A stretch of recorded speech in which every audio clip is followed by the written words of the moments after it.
In this video, I'm going to illustrate how fan culture in the NBA, just like in many sectors, just like in many industries, have basically built a self-fulfilling prophecy of the NBA product being worse, right? The NBA product may be worse, but it's only heightened because of how bad we perceive the NBA to be, that we talk about it so much, to where the NBA actually ends up becoming worse because we think it's bad and we think Adam Silver needs to do something about it. And when he does something about it, well, we criticize it. Well, obviously. Okay, folks, I'm gonna do a social experiment here. I'm gonna try watching a couple NBA games, just seeing some highlights here and there. I don't know, man. I heard some people saying the game isn't like it used to be before. Oh, what a nice lob.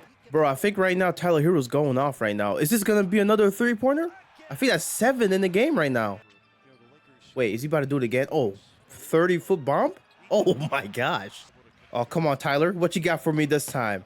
Okay, off of a screen. Oh, no way he makes this. What? By the way, this dude made 9 threes in this game, I think, and 7 of them came in the third quarter. This shit was insane to watch. Now on Twitter search, I typed in NBA plus used to be, those keywords. Because a lot of people basically have the same sentiment that the NBA is not like it used to be. It doesn't hit the same.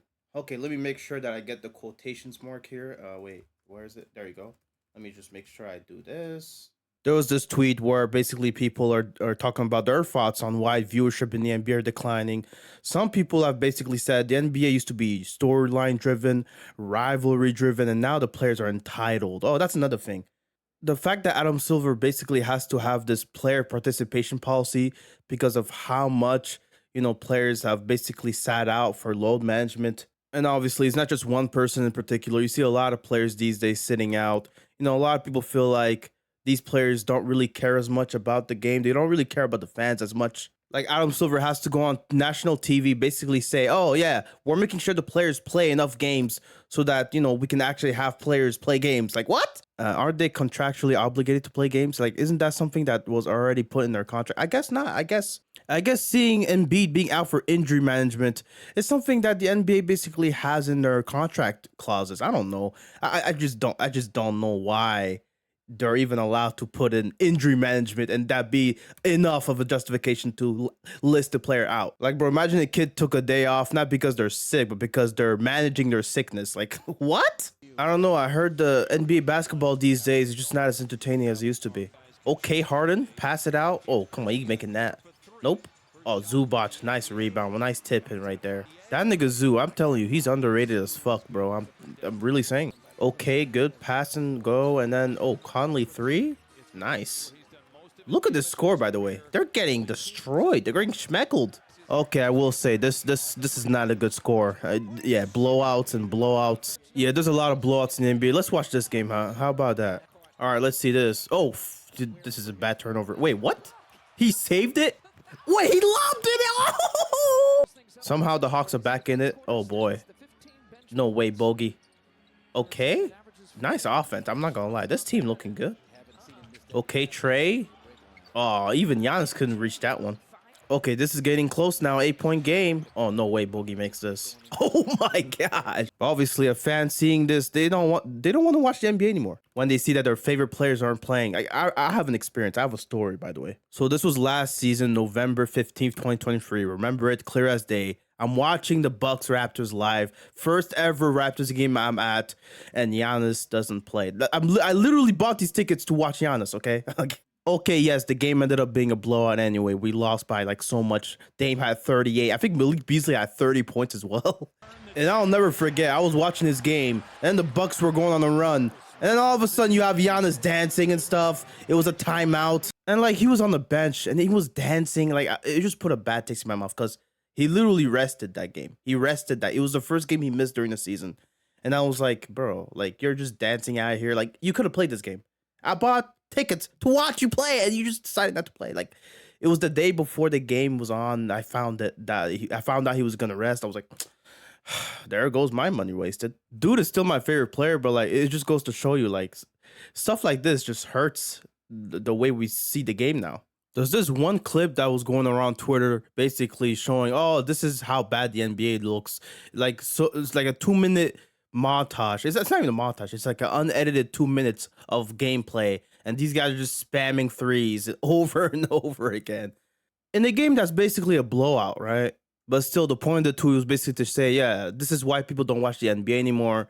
And it's like, that's just like 2 unedited minutes. If you watched the whole game, you would have seen way more good plays than what you saw in those 2 minutes. It feels like a lot of the people that say stuff like this, like basketball ain't what it used to be, are probably people that have had this agenda for a while. They've been feeling like this since 2015, even going on since 2010.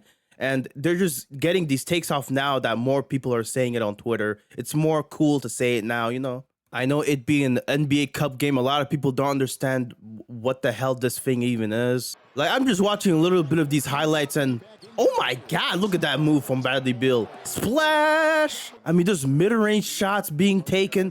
LeBron, oh, what a pass to connect. That's a lob from the inbound. Like, I'm literally just pressing the timestamp at a random place and I'm getting these highlights.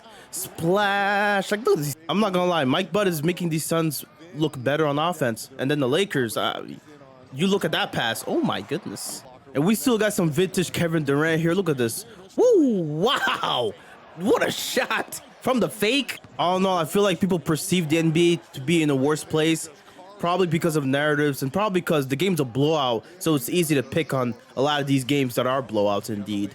I saw this tweet from a great account recently that basically showed how a lot of these 15-point leads that people have had in the NBA, they've been blown, right? More so than usual. 25%, a quarter of all 15-point leads have been blown this season so far. Obviously, this is from a couple weeks ago. I wouldn't be surprised if the number is still high, though. Like, it's just crazy. Like, leads aren't as safe as they used to be. Like, a 20-point blowout is not a guaranteed win anymore. Not even close. Now, is that a good thing? Is that part of the reason why people don't like the NBA? Like, maybe people don't like that a lead isn't safe anymore. And they're like, oh, I'm scared that my team loses now. I can't even be safe knowing that they have a 20-point lead. But like, if you're not willing to watch these NBA games, because of certain narratives, like, you're gonna miss moments like these, like crazy good moments like these. I don't know. I'm being told there's too many threes being taken in the NBA these days. Yeah, I'm trying to watch for that, you know? All right, let's see here. Okay, Anthony Black to Wagner. Oh, and one. Oh, why are these Germans low-key good, bro? They low-key nice with it. No way, Yabusele. Oh, what a pass. This is good basketball right now. Also, this is a close game too. Like, I'm not gonna lie, this game looks fun to watch. Oh, is that Maxi N1? Okay, so it was a goaltend after, Batadze, hit the ball after it went off the backboard. I'm being told as well that, the game is just so much more boring to watch, Okay. Oh, wow. Nice crossover move. Hey, yo, what a lay. Oh, is that Ben Simmons with the ball? Oh, what a pass. No way he makes this. What? Yo, why are the Nets low-key a good team? Is that Cam Johnson? Yep, it is. Oh, boy. I'm pretty sure some Nets fans are pissed because they're trying to get Cooper Flag. And you got this team out here actually competing out there. And the Pacers, oh, what a move. Good passing. Oh, let's see TJ McConnell here with the fake bullshit. Oh, no. Passes it out. Oh, he gets the ball back. Okay, of course he does. I'm going to give Jordi Fernandez Coach of the Year if he manages to win 40 games with this team, by the way. He definitely deserves that award. Like, there are people that are going to hate on the fact that these regular season games have, like, oh, Western Conference quarterfinals, Eastern Conference quarterfinals. No, this is the regular season. There shouldn't be, like, an incentive to, like, we should all be playing the same way in a regular season. It doesn't matter more than another game. I don't know why there is so much of a dislike of this tournament. Honestly, it's one of those things that, if anything, it doesn't hurt the game at all. I think this just adds to the game. One thing I will say, though, is that they should definitely do more to basically make the finals stand out from the regular season. That's something that the NBA used to do. Now, for some reason, they don't put any effort in that. And I will say, some of these courts, they look terrible. They look very bad. I will agree with you on that. And there are some others, they may look better, but at the same time, it's like, damn, it's like overwhelming to watch, But it's one of those things where the NBA is actually trying to, make the product better. And obviously, every time they try to make the product better, it's seen as a gimmick, or it's seen as, oh my gosh, the NBA is just selling out to their corporate sponsors. Which I partly agree with, by the way. The Emirates nonsense, oh my gosh. But it just feels like there's no winning when it comes to like what the NBA could do to make the game better. There's really no winning. When so much of the NBA culture is more focused on promoting Bronny and LeBron James' first game together, and then covering him at the combine and the draft. He was the 55th pick, but was the most talked about player in the second round. And obviously, the way the coverage of the NBA has changed over the years, it really does make people feel like the product is like is being gamified in a way, like with the sports betting and all that stuff. It does make you feel weird watching a Bucks game, for example, and seeing the FanDuel logo plastered all over it because it's being broadcasted on FanDuel Sports Network. Like, what? The advent of sports betting is so prolific. Even ESPN now has its own betting sports book. It's so disgusting. And that could be its own video, honestly, but I just want to couple these topics together because it does feel like part of the reason the NBA coverage has been this bad is also because of the way the fans consume the game. I mean, you always see these real app scoreboards and, a lot of people posting them to try to slander some players, right? AD with a bad game. Look at this, minus 29. And then tweets like these where, the Bucks were on a 7-game winning streak. And now, as soon as they lose their first game in a while, there's a tweet talking about how they're horrible against teams over 500. Like, okay, man, we get it, man. Negativity sells. Obviously, outrage is what really powers social media these days. It's gimmick after gimmick, tweet after tweet. Like, it's annoying. I've also been told the Celtics' black magic has ruined basketball. The threes that they keep taking, it's too much. I mean, look, they're blowing out the Pistons, but the Pistons, they're taking threes too. Oh, making it too. Oh, wow. All right, let's see here. Oh, Porzingis three-pointer. Yeah, they might be right. All right, let's see what they do here. Are they going to shoot a three? Oh, wow. What a fucking shot. Yo. Okay, another clip, and he's going to take another three, isn't he? Okay, dog. Are the Pistons also going to take threes here? Oh, yes. Let's go. All right, let's see here. Cade. Oh, he's going to take a two here. Oh, that's a nice shot, too. Come on, man. Oh, post up Porzingis? Oh, no. White? Oh, lob! Ah! Okay, I will say, though, they do take a lot of threes. Like, this is actually insane. Oh, right here. Dunk! I will say, though, after Jaylen Brown dunked this ball, I am very surprised to see him taunting here. That taunt, I'm not going to lie. I thought they were going to call tech on this one because they usually do. And that's another thing that's been ruined by the NBA. I mean, like, these guys can't even do these things without being scared to get a tech. Like, this dude Giannis got ejected for legit staring at Isaiah Stewart. Like what the hell we doing, bro? I know it was a second technical, so technically, if he hadn't had a tech to start with, he wouldn't have been ejected. But still, it really is one of the softest technicals I've ever seen in my life. Like, he dunked it and literally just stared at him. Like, oh, that's a crime now? Like, are we not supposed to like show emotion in the game? I remember this one where Terrence Mann got ejected. All of a sudden, Kawhi even got a tech in this game. Like, this was one of the worst ejections I've ever seen in my life. I think this dude's name is Musa Dagger. Will confirm in the comment section. Yeah, this guy, he's a terrible referee. He's a terrible official. He should never have to work in the NBA ever again, but he does. The NBA, unfortunately, employs incompetent people as their officials. I'll just say that much. Feels like people nowadays enjoy the game when they hate on certain players, certain people. It feels like we've built a culture in terms of fans of hate watching games and watching people, fall off and stuff like that. And look, I probably partly contributed to that on my channels, talking about certain players' downfalls. There's a reason I've made the videos I've made in the recent years, and it's because people tend to want to watch more of these types of videos than anything else, quite frankly. And it's quite frankly much easier for you to enjoy a video like that because you tend to emotionally be triggered by a certain topic that, like, oh, player's downfall is here. Oh, let me click on that because I want to see what this is about. Because, like, this player is going through it. It feels corny to me. It feels like I'm just taking advantage of your emotions, really. It's gotten me to this point where I'm just feeling cynical and apathetic about the current state of just social media and the NBA in general. I saw this one comment on the video. Let me see if I can find it. It was this one here. Basically, he said, "Come on, dude, not you too. Do everyone talk the same subject? It gets crazier, man. It isn't like I disagree, but something else has to be interesting. The Rockets, maybe the Cavs, maybe the Royals, something." And it got me thinking, like, yo, I completely agree with this guy. Like, why is it that these topics are easier to make and easier to get views off of? And if I talked about the Cavs tomorrow, I bet you wouldn't even get 10K views within the week. Like, why is it the case? Why is that the case? I don't know. Like, actually, I do know. But, like, it's like one of those things I'm just like, it hurts, you know? It feels like the culture of the NBA is like not just NBA, like sports in general on social media, the way they're covered, the way people talk about them. Like fan bases just love a good soap opera to watch, and that's just what we try to feed them, you know? I mean, I'm just scrolling through the ESPN videos here. Pat McAfee, first take. Some of the topics they obviously talk about NFL related.